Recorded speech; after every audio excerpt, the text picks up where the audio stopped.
What if the thing you've been searching for your entire life was never somewhere else? What if you've been looking in every direction except within? You search for happiness in achievements. You reach the goal and almost immediately start searching for the next one. You tell yourself that success will finally make you feel enough. So you climb higher, work harder, prove more, but somehow, the feeling you're chasing keeps moving. Then you search for it in people, in attention, in approval, in relationships, in the feeling that someone finally sees your worth. You keep telling yourself, maybe when I reach that point, I'll finally be okay. So you keep running toward a future version of yourself. And sometimes, you spend so much time searching for the answer that you never stop to ask whether the answer was already there.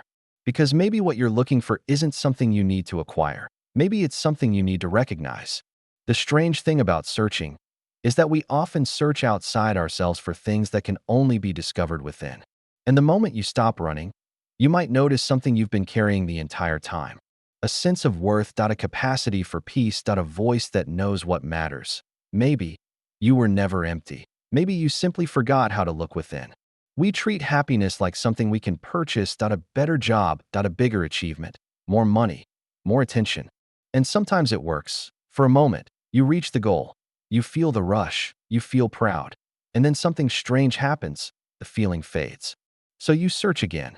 Maybe the next achievement will last longer. Maybe more people will finally make you feel valuable. Maybe more approval will finally silence that doubt inside you. But when your sense of worth depends on other people's reactions, you give them the power to decide how you feel about yourself. Point one compliment lifts you. Point one criticism destroys you. Point one person chooses you, and you feel worthy. Another walks away, and suddenly you question everything. Then comparison enters. You look around and see people who seem happier, more successful, more confident, further ahead. And without realizing it, you turn their lives into a measuring stick for your own. So you collect more achievements, more possessions, more proof, more reasons to tell yourself, now I should finally feel enough. But sometimes you can build an impressive life and still feel strangely empty inside it. Because achievements can prove what you've accomplished, they can't automatically tell you who you are.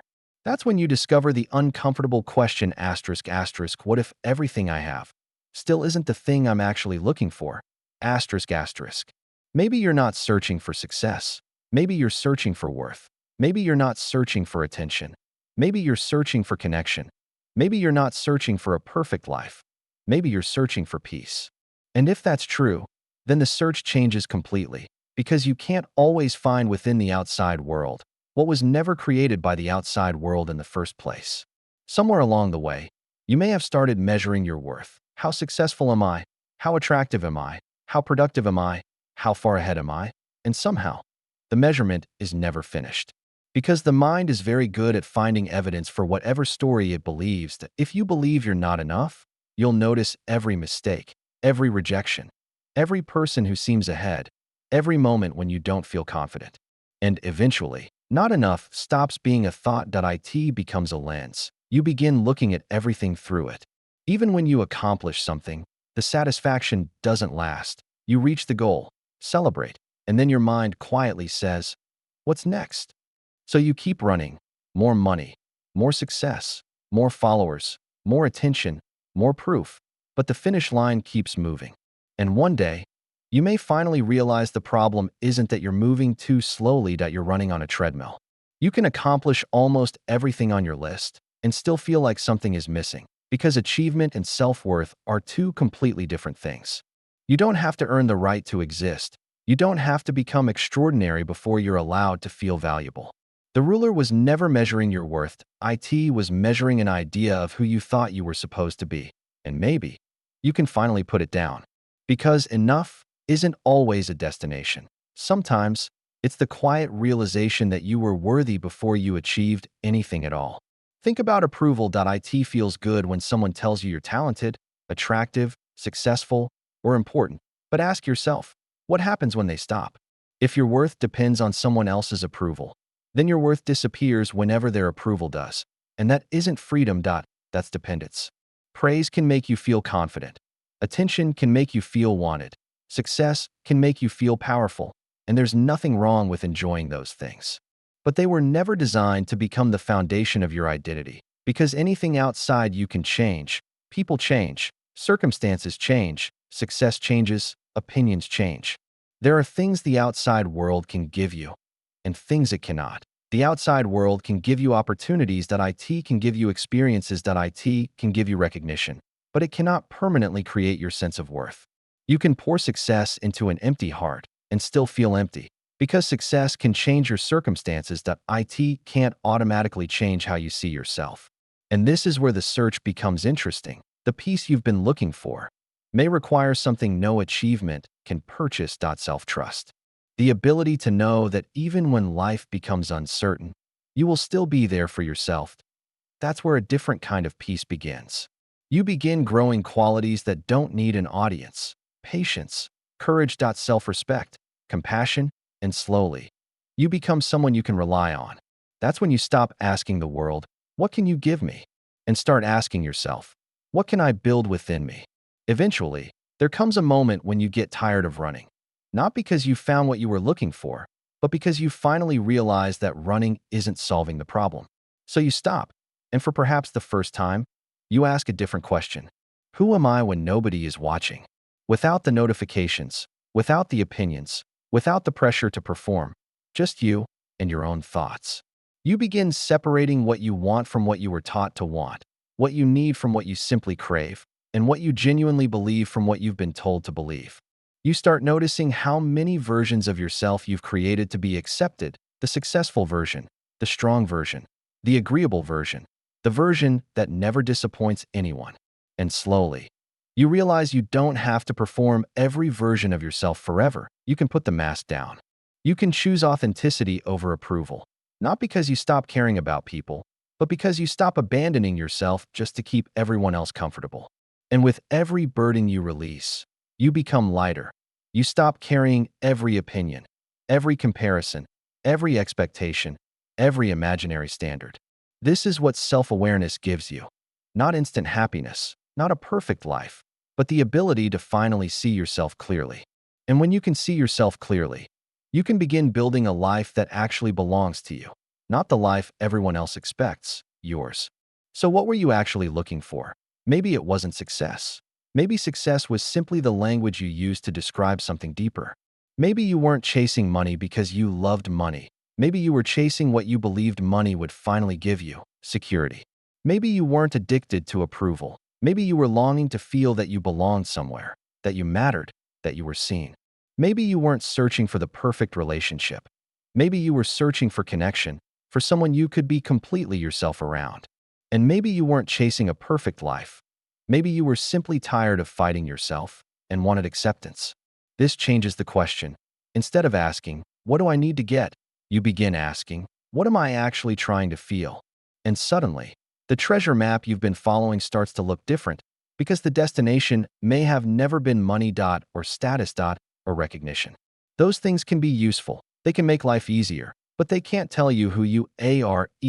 So you put the map down and finally listen. You discover that the qualities you've been begging the world to give you were qualities you could begin developing yourself: confidence, self-respect, peace, courage. And for the first time, the search doesn't feel like a race, because you're no longer trying to find yourself somewhere else, that you're learning how to meet yourself where you are. There's a trap hidden inside the search. The more you look outside yourself for proof that you're enough, the more you need outside proof tomorrow. You chase the next achievement, the next relationship, the next compliment, the next moment when someone finally says, "You're doing enough." And when they do, you feel amazing. For a little while, your confidence rises, your doubts become quieter. But then the praise disappears, and suddenly, the confidence disappears with So you need another dose, another achievement, another compliment, another person telling you that you're okay. And that's how the cycle begins. Search, find, feel good, lose the feeling, search again. You aren't actually moving toward freedom. You're becoming dependent on the next external signal. Eventually, you may even create different versions of yourself just to satisfy different expectations: the successful you, the perfect you, the strong you, the likable you. But underneath all those versions, there's still the real you, the person who existed before the labels, before the achievements, before the opinions. And maybe that's the person you've been avoiding. Not because there's something wrong with them, but because you've forgotten how to sit quietly with yourself. The moment you stop demanding that the outside world define you, the maze begins to disappear. You realize you don't need everyone to understand you. You only need to understand yourself well enough to know what matters. And once you do, the search becomes a journey inward instead of a race outward. Self-trust doesn't mean believing you'll always make the perfect decision. It means trusting yourself to handle the consequences of an imperfect one. You can listen to advice, you can learn from others, you can ask for help, but eventually, you still have to decide what is right for you. And that's where confidence begins, not when everyone agrees with you, but when you can hear different opinions and still hear your own voice. So you take the step, even though you're nervous, even though you don't know exactly where it will lead. You choose your path anyway. And then something important happens. You discover that trusting yourself doesn't mean the road becomes easier. It means you become stronger at walking it. You fall. You make a mistake. You question yourself. But instead of immediately running back to someone else for reassurance, you get back up. Every time you keep a promise to yourself, you build evidence. Evidence that you can rely on you. One decision at a time. Point one difficult conversation. Point one boundary. Point one honest choice. Point one moment. When you keep going. That's how self-trust is built. And eventually, you stop needing the entire world to tell you that you're on the right path. You begin carrying your own compass. You still don't know everything. You still feel fear, but now you know something more important. Whatever happens, you can trust yourself to face it. Maybe the greatest realization isn't discovering something new, that it's discovering that you've been carrying what you needed all along. You thought you needed more achievements to become worthy, more love to become complete, more approval to become confident, more success to finally feel safe. But eventually, you realize you don't have to spend your entire life proving that you deserve to exist. You can put the weight down. You can stop keeping score, because there will always be someone richer, faster, smarter, more successful. There is no scoreboard where you finally win at being yourself. Your worth doesn't increase when you succeed, and it doesn't disappear when you fail. You are still you, on both days. What changes is your relationship with yourself. You begin treating yourself like someone worth listening to, someone worth protecting, someone worth believing in. You stop asking, how can I become more impressive? And start asking, how can I become more alive? And suddenly, ordinary moments become valuable. A quiet morning, a conversation, a walk, a cup of tea, a moment where you aren't trying to prove anything. You look in the mirror, and for once, you don't see a project that needs fixing. You see a person who is still growing, and that's enough. The search becomes simpler, not because you've figured everything out, but because you finally understand where to look, within. Maybe you don't need another search. Maybe you need to stop searching and start living. You don't need to constantly ask, who am I supposed to become? Start asking, who am I becoming through the choices I make today? Know your values, know your boundaries, know what you believe, and most importantly, know what you're willing to stand for. Learn to say no without hating yourself for it. Learn to walk away without needing everyone to understand. Because protecting your peace isn't selfish, it's self-respect. You don't have to build your life around what everyone else wants from you. Listen, learn, consider, but don't abandon your own voice. Then come back to your actual life, the people beside you, the work in front of you, the morning you're living, the moment you're currently missing while planning the next one. And when you fail, don't turn against yourself. Talk to yourself like someone you're responsible for helping. You are allowed to learn without hating who made the mistake. The world will always offer you another thing to chase, another number, another comparison, another reason to believe you're behind.